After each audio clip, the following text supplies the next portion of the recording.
आहे मंगलमय महाप्रभु ठाकुरे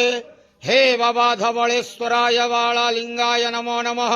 दीपं ज्योति परम ब्रह्म दीपं ज्योति जनार्दनः दीपहरत मे पापो पूजा दीप नमस्तुते हे बाबा धवळेश्वर वाळा लिंग महाप्रभु संसार सुखी रखंतु आज भाद्रव मासर शुभ मंगलवार एकादशी रे समस्त श्रद्धालु भक्त मानंकर मंगल करंतु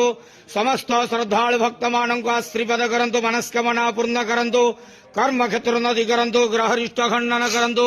जगतर मंगल करंतु विश्वर कल्याण करंतु आपणकर नाम विख्यात करंतु सेवकर डाक श्रवण करंतु